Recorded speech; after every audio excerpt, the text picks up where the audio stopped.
Hello everyone, কেমন আছো তোমরা সবাই? আশা করি সকলে খুব ভালো আছো আর তোমাদের ভালোবাসাতে আমিও খুব ভালো আছি। এখন প্রায় 12টা বাজে আর আমি আর আমার এই দাদাটা যাচ্ছি বনগাঁতে, কেননা দাদার বিডিও অফিসে একটি মিটিং আছে আর আমার একটা জিনিস কেনার ছিল, তার জন্য আমি যাচ্ছিলাম দাদার সাথে। দেখো বনগাঁ আমাদের বাড়ি থেকে বেশি দূরও না, তার জন্য আমি আর কি হাফ প্যান্ট পরে বনগাঁতে যাচ্ছিলাম আর ভীষণ গরম লাগছিল, তার জন্য আর কি ফুল প্যান্ট পরতে ইচ্ছা করছিল না। আর বাইকে করে বনগাঁতে যেতে হার্ডলি 7 মিনিট সময় লাগে আমাদের বাড়ি থেকে। যাই হোক চলো যাওয়া যাক, রাস্তায় গিয়ে কথা হচ্ছে তোমাদের সাথে। দেখতেই পাচ্ছ আমরা মেন রোডে চলে এসেছি আর এখান থেকে বনগাঁ 2 কিলোমিটারও না। তো যাই হোক চলো যাওয়া যাক। তোমরা যারা বনগাঁর এই সাইড থেকে ভিডিওটি দেখছো তোমরা তো জানো যে আমি এখন কোথায় আছি, আর তোমরা যারা জানো না যে এই জায়গাটির নাম কি তারা কমেন্ট করে নিশ্চয়ই জানিয়ে যেও। আমরা বিডিও অফিসে চলে এসেছি আর আমি বাইরে দাঁড়িয়ে আছি, কেননা আমি ফুল প্যান্ট পরে আসিনি, তার জন্য আর কি ভেতরে যাইনি। আর ভাই এমন ধরনের মিটিং গুলি না হতে অনেকটা সময় লাগে। যাই হোক আমার অনেকক্ষণ বসে থাকতে হবে এখানে, আর আমার চোখ মুখের অবস্থা থেকে হয়তো বুঝতেই পারছো যে কতটা গরম ছিল ভাই সেদিন, তার জন্য আমি একটি কাকুর টোটোতে এসে বসেছিলাম। তো চলো দাদার মিটিং শেষ, এবার এখান থেকে আমরা বার হয়ে আরেকটি জায়গাতে যাব। তো চলো ওখানে গেলেই বুঝতে পারবে যে আমরা কোথায় এসেছি। ওখানে অতিরিক্ত জ্যাম ছিল বলে আর ভিডিও করা হয়নি,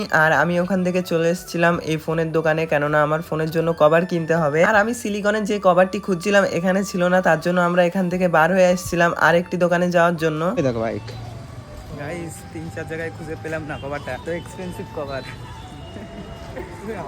লাস্টে প্রাইস দেখে কভারের প্রাইস দেখে সবাই শক হয়ে যাবে, এত এক্সপেন্সিভ কভার খুঁজে পাওয়া যাচ্ছে না। তো প্রাইস দেখো, এই দেখো আরেকটা দোকান, এবার এখানে চেক করবো।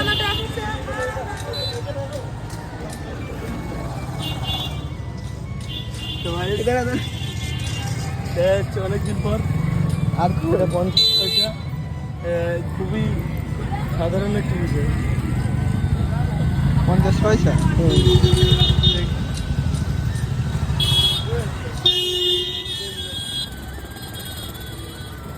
কেউ চলেনি বলে হয়তো টান মেরে ফেলে তো চলে গেছে।